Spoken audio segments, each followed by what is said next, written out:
जय गुरुदेव। आप सभी साधकों का मैं स्वागत करता हूं और आज मैं एक अनुभव एक साधक का लेकर के आया हूं।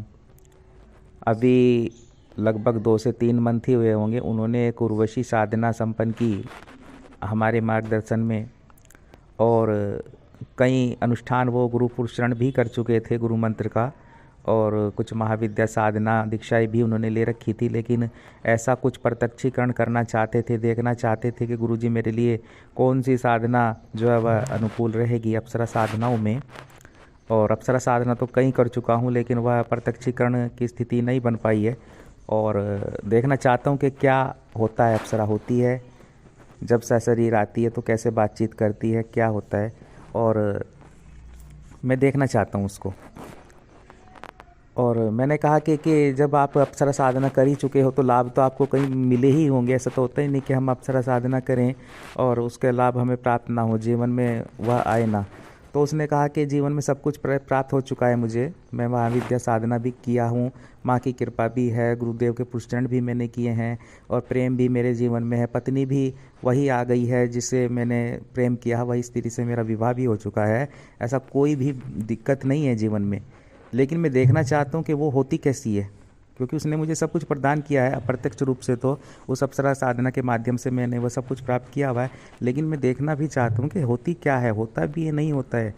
हम हाथ लगा के टच कर सकते हैं, बात कर सकते हैं, और जैसे मैंने सुना है कि ऐसा आती है वह 16 श्रृंगार किए हुए अप्सरा उपस्थित होती है। तो वो सब कुछ देखना चाहता हूँ। और मैंने कहा कि फिर आप जो अब फ़िलहाल क्या करें। उन्होंने कहा कि मैं महाविद्या जो है वह जो मातंगी साधना में आगे बढ़ रहा हूँ और उसी की साधना कर रहा हूँ अब तो। और कई माता की कृपा बराबर बनी हुई है मुझ पर, ना तो धन की कमी है, ना तो यश सम्मान की कमी है, कुछ कमी नहीं है। लेकिन केवल और केवल मुझे अप्सरा का प्रत्यक्षीकरण देखना है, क्या होता है, कैसी होती है। तो फिर मैंने कहा कि आप अलग हो सकते हो, मतलब अगर अप्सरा आपके सामने प्रत्यक्ष हो गई तो हो सकता है कि आप अपने आप को जो है वह उस प्रकार से संभाल ना सको और फिर उसकी ओर इतना आकर्षित हो जाओ कि फिर वह महाविद्या जो साधना कर रहे हो वो भी आप छोड़ दो, वो भी ध्यान से निकल जाए आपके।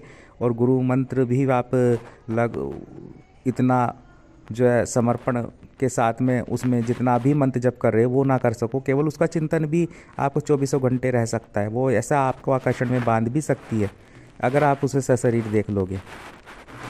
और किसी भी रूप में वह आ सकती है, ये आप मत सोचो कि वह 16 श्रृंगार जो होता है उसी को करके आएगी आपके सामने, पूर्ण वस्त्र पहन कर आएगी। वो किसी भी स्थिति में साधक के सामने उपस्थित हो सकती है। ये आपको देखने की क्षमता फिर आप में होनी चाहिए। अब उन्होंने कहा कि गुरुजी मैं देख लूँगा, जब मैंने इतनी साधना की है, महाविद्या की है, गुरु मंत्र का पुष्टन किया है, तो मेरे में तो वो सामर्थ्य है, मैं तो उसे देख लूँगा, मैं गलत हो ही नहीं सकता, मैं भटकूँगा नहीं जब वो मेरे सामने उपस्थित होगी। तो मैंने कहा ठीक है भैया, जब आप करना ही चाहते हो। तो मैंने उनको एक साबर विधान दे दिया। साबर विधान होता है उर्वशी का, उर्वशी साधना होती है। मैं कहा देखो क्या होता है। और बड़े बड़े ऋषि मुनि जो कहा जाता है कि भाई उनका भी जो है वह साधना खंडित कर देने में सामर्थ्य रखती है उर्वशी।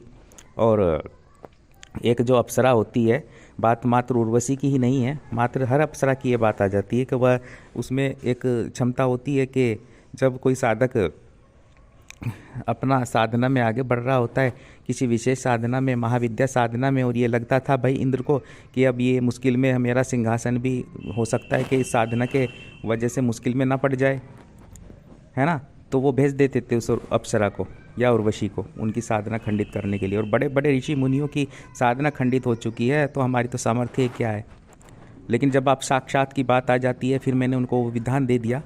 लगभग वह विधान जो उर्वशी का था वह 41 दिन का था। अब 41 दिन में तो होता ही होता है, वो तो प्रत्यक्ष होनी ही होनी है 41 दिन का। जब आप विधान प्रॉपर करोगे तो वह साबर विधान था।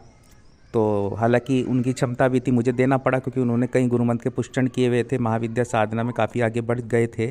लेकिन वहाँ जब बात आ जाती है अप्सरा की, तो कभी कभी गुरु ही ये नहीं चाहते कि वह गलत मतलब अप्सरा करेगा तो फिर वो उसी में लग जाएगा। कभी कभी वो महाविद्या भी नहीं चाहती जिसकी आप साधना करते हो कि मेरा साधक जो है अप्सरा का साधना करे और फिर वो भटक जाए। भटकने से मतलब ये नहीं कि अप्सरा आपको चौबीसों घंटे क्या है कामुक बना देती है, लेकिन इस साधक का मन कभी कभी इतना हल्का हो जाता है कि वह अपने आप को संभाल नहीं पाता, वह उसके आकर्षण में, प्रबल आकर्षण में सम्मोहित हो जाता है, सब कुछ छोड़ देता है। कई साधक मैंने ऐसे देखे हैं, जब अप्रत्यक्षीकरण हुआ तो सब भूल गए, उसी का मंत्र जप, उसी का ध्यान, उसी का चिंतन, वो डेली रात में आती उससे बातें करना, वो सब कुछ उनको अच्छा लगने लगा। और उसमें उन्होंने वह जो दिशा में बढ़ रहे थे, एक महाविद्या साधना जो पकड़ी हुई थी उसको भी छोड़ दिया। तो ऐसी सी स्थिति बन जाती हैं। और उन्होंने कहा कि गुरुजी ऐसा होगा नहीं, मुझ पर अपने आप पे पूर्ण कंट्रोल है। मैंने कहा लो भाई फिर आप भी देखो कैसा रूप होता है, क्या होता है, वो तो जब पता चलेगा जब वो आएगी आपके सामने, है ना।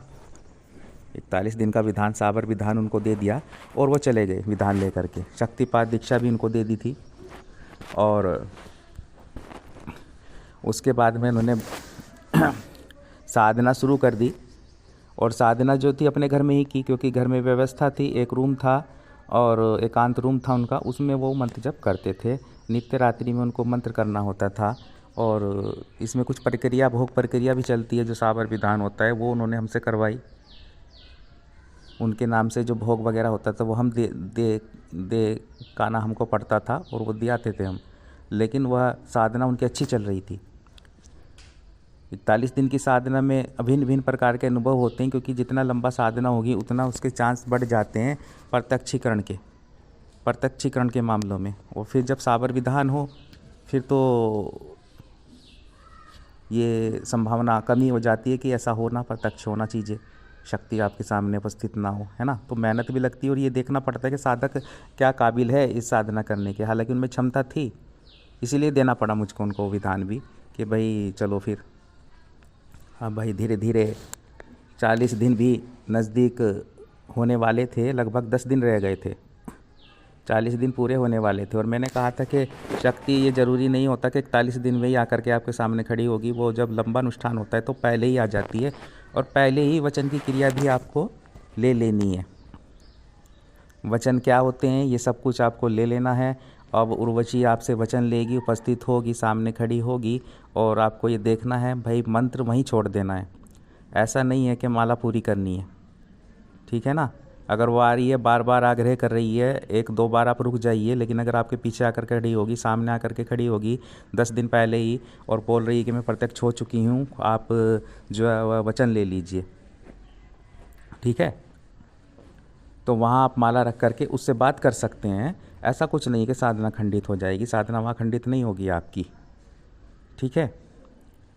और लगभग साधना के 6 दिन पहले वह जो क्रिया थी वो उनके साथ घटित हो गई। अब वह जो उर्वशी थी, जैसे ही माला कर रहे थे, लास्ट की माला उनकी चल रही थी, ये भी उनका सौभाग्य रहा कि कोई शंका नहीं रही, और लास्ट की माला पूरी होते होते ही वह उपस्थित हो गई उनके कमरे में। चारों तरफ सुगंध व्याप्त हो गई और उनको महसूस हो गया कि अब तो कोई आ रहा है रूम में, अब उपस्थिति दर्ज हो रही है, क्योंकि वह एक अलग ही सुगंध थी जो उन्होंने अगरबत्ती लगाई हुई थी वहाँ पर, धूम वगैरह, तो उससे एकदम भिन्न। और रोम रोम उनका एक तरह से प्रफुल्लित हो गया, ऐसा लगा कि कोई आ गया है, जैसे कि रोम रोम खड़ा हो जाता है, चैतन्य हो जाता है। तो वो अवस्था उनकी हो गई धीरे धीरे। अब माला पूरी होते होते रखा और पास ही आसन बिछा रखा था, तो उस पर आकर के वह गेट खोल के ही रखते थे थोड़ा सा, क्योंकि साधना कक्ष में ऊपर उनका रूम था, जो छत थी वहाँ बना हुआ था एकांत में, और नीचे का जो जीना था वो, उसमें जो गेट था वो बंद कर दिया करते थे ताकि कोई ऊपर ना आ सके, और थोड़ा गेट खोल कर रखते थे वो। और वो गेट में से आई और उन्होंने महसूस किया और आकर के पास में आसन बिछा रखा था उस पर आकर के बैठ गई। अब धीरे धीरे देखा, हिम्मत नहीं हो रही थी, बताया कि गुरुजी, धीरे धीरे मैंने उसकी ओर देखने की कोशिश की, क्योंकि मंत्र पूरा हो चुका था, पास में माला रखी थी, माला पहले उठाई और देखा तो मैं हतप्रंभ रह गया। जैसी मैंने कल्पना की थी उससे एकदम भिन्न, सुंदर, लगभग 16 से 17 साल की एक कन्या के रूप में, और जैसे कि अंग प्रत्यंग उसके सब दिख रहे थे, को माँ कहने मात्र को उसने ऊपर एक कपड़ा, एक अंगिया जो होता है, एक वस्त्र पीछे बांधा हुआ अपनी कमर पर, अपने सामने छोटा एक रेड कलर का, और नीचे मात्र उसने एक वस्त्र लपेटा हुआ था कहने मात्र को, जिसमें सांप, उसकी जंघाएं, उसकी टांगे सब चमक रहा था कि, लेकिन एक कहने मात्र को 2 वस्त्र मतलब उसके शरीर पर, वो भी नाम मात्र को, है ना। तो जैसा सोचा उसने कि दुल्हन के रूप में एक उर्वशी आएगी और जो है वह 16 श्रृंगार किए आएगी, तो ऐसा कुछ नहीं था। लेकिन ऐसा लगा उसे देखने के बाद में कि श्रृंगार करने की तो कोई आवश्यकता ही नहीं है। इतना सौंदर्यतम रूप, इतना कामुकता देख करके उसको बढ़ गई उस साधक में। उन्होंने बताया, उन्हीं की बातें मैं आपको बता रहा हूँ स्पष्ट रूप से।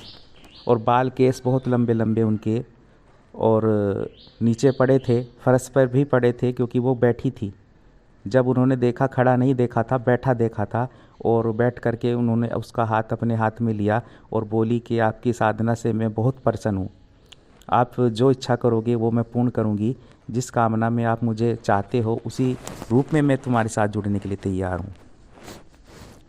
और देख करके साधक अपने आप को संभाल नहीं पा रहे थे, मन पूर्ण रूप से उसकी ओर ही खींचा जा रहा था। उसका कोमल हाथ उनके हाथों में आया उर्वशी का, और ऐसा हाथ का एहसास हो रहा था जैसे कि रुई का एक हल्का सा सॉफ्ट छू लिया उन्होंने किसी को, तो ऐसा महसूस हो रहा था जो वो बता रहे थे। और प्रेमिका के रूप में उन्होंने उसको वचन लिए और प्राप्त किया उर्वशी को, और वह खड़ी हो गई।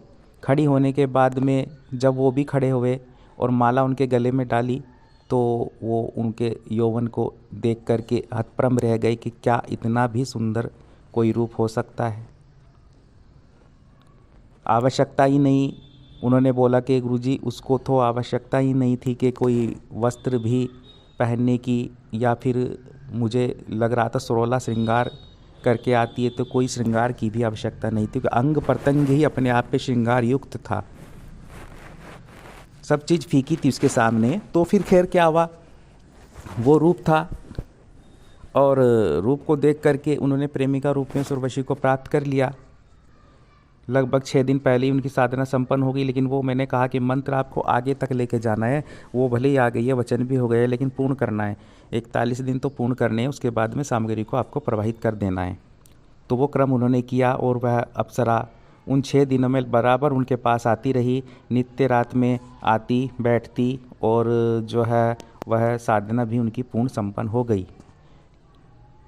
लेकिन इसके बाद में जो स्थिति बन गई थी, वो उनका ध्यान 24 घंटे उस अप्सरा से बातें करने का, जिस दिन वह नहीं आती, और उस दिन उसका इंतज़ार करते। महाविद्या साधना धीरे धीरे छूट गई उनकी, और गुरु मंत्र में भी ध्यान नहीं लग पा रहा था, केवल उसी का चिंतन बराबर बना रहा।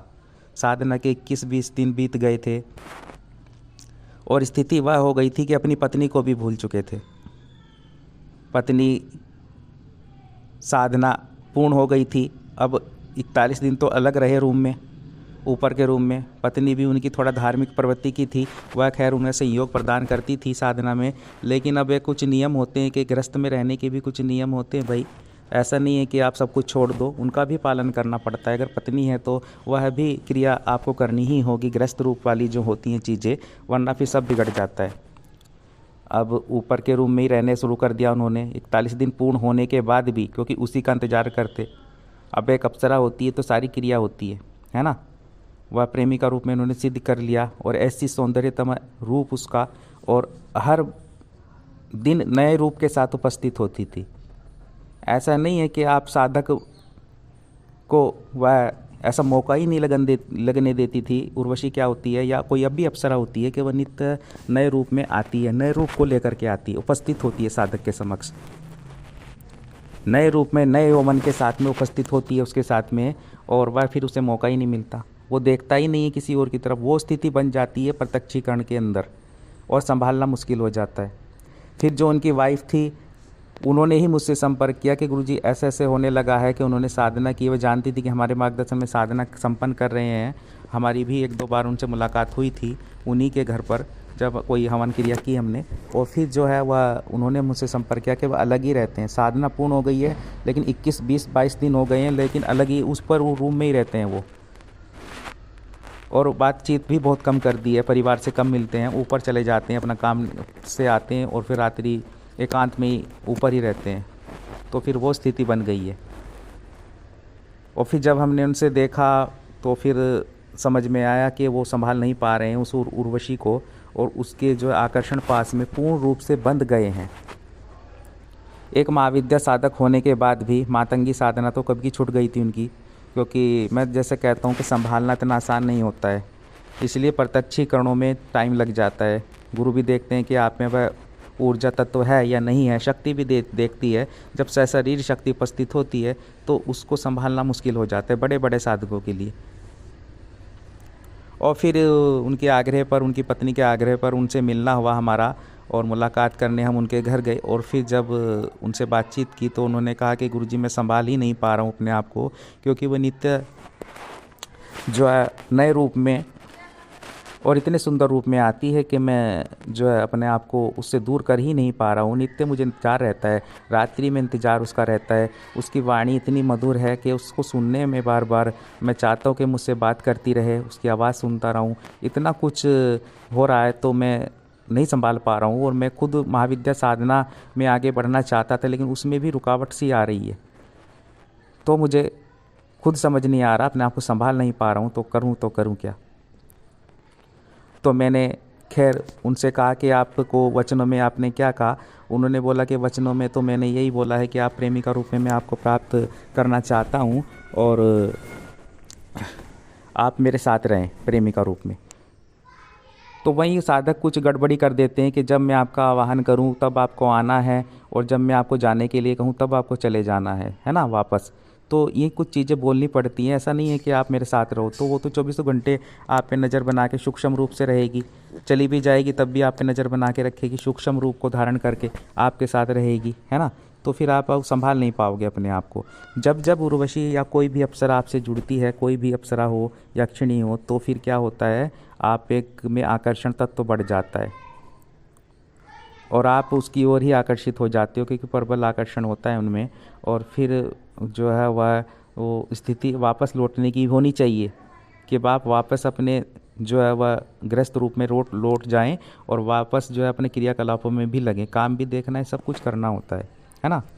तो ऐसा नहीं कि उसी में लगे रहें 24 घंटे। तो खैर फिर उनसे दोबारा जो है वह आह्वान उनका किया गया, और आह्वान करके मैंने उनको विधान बताया कि आप उनका आह्वान करें, जब वो आएँ तो आप उनको बोलें कि मैं आपसे जब मैं चाहूँ तब आपको आना है, और जब मैं आपका आह्वान करूँगा, जब मैं आपकी एक माला मंत्र जप करूँगा किसी विशेष कार्य हेतु, तब आपको उपस्थित होना है। तो वैसा ही उन्होंने किया, और फिर वो थोड़ा सा जो है अपने आप को जो है वह संभाल सके, वापस अपनी साधना में जा सके, वापस गृहस्थ में लौटे, वापस अपने जीवन में वापस आते हुए। और एक शक्ति को भी प्राप्त कर लिया था उन्होंने, उर्वशी जैसी शक्ति को प्राप्त कर लिया था, लेकिन फिर उसको वो संभाल पाए। हफ्ते में एक दिन मिलने का प्लान बनाइए, ऐसा नहीं कि डेली बुला रहे हो। मैंने कहा कि हफ्ते में आप एक दिन मिल लो, 2 दिन मिल लो, है ना। तो क्योंकि अगर आपको साधना में आगे बढ़ना है, अगर नहीं बढ़ना है, अगर आप अकेले रह रहे हो, गृहस्थ में भी नहीं रह रहे हो, तब ये आप ये क्रिया कर सकते हो कि 24 घंटे वाली साथ में रहें आपकी शक्ति, है ना। तो इसलिए कभी कभी शक्ति को संभालना बहुत ही मुश्किल हो जाता है साधकों के लिए। प्रत्यक्षीकरण इसलिए जो है हो तो जाता है, लेकिन फिर जब आप संभाल नहीं पाते तो मुसीबत में पड़ जाते हो, तब दूसरे भी महसूस कर लेते हैं, आपके घर वाले, सब कुछ देखना पड़ता है। तो ये उर्वशी साधना का एक अनुभव मैं आपके पास लेकर के आया था कि कैसी समस्या खड़ी हो जाती है कभी कभी जब हम शक्तियों को संभाल नहीं पाते हैं और सही संकल्प नहीं लेते हैं, सही वचन नहीं लेते हैं, और जो है जो हकीकत रूप होता है, वास्तविक रूप होता है, वो भी देख करके साधक विचलित हो जाते हैं कभी कभी, क्योंकि कल्पना से परे होता है। जैसा हम सोचते हैं वैसा नहीं होता है, कभी कभी कल्पना से परे होता है, क्योंकि वो वैसे ही माहौल में रहती हैं। कोई देवता गंदी नज़रों से नहीं देखता है उनके अंगों को, क्योंकि देवता में कोई वैसी वासनात्मक नहीं होती है चीज़ें कि वो उस लहजे में देखेंगे, है ना। तो वैसी आ जाती हैं, उपस्थित हो जाती हैं साधक के सामने, कहने को नाम मात्र को वस्त्र होते हैं उनके शरीर पर। ये तो धारणा है कि वैसे आती हैं, कोई लहंगा पहन के आती है, कोई पूरी साड़ी पहन कर आती है, कोई सरोला श्रृंगार किए आती है। तो खास विशेषता तब होती है जब साधक से कनेक्ट हो जाती है कोई उर्वशी, कोई यक्षिणी, और उसकी एक कामना होती है कि देवी इस रूप में मुझे दिखिए आप, मैं तुम्हें इस रूप में देखना चाहता हूँ, तो तब आती है वो, वरना वैसे तो वो साधारण जब वो स्थित होती है तो नाम मात्र को कपड़े उसके शरीर पे होंगे, नाम मात्र को, है ना। तो अपने आप को तैयार रखें साधक ऐसी स्थितियों के लिए और ऐसी चीज़ें देखने के लिए भी कि आप संयमित होकर के उन्हें धारण कर सकें, स्वीकार कर सकें। तो जय गुरुदेव, जय।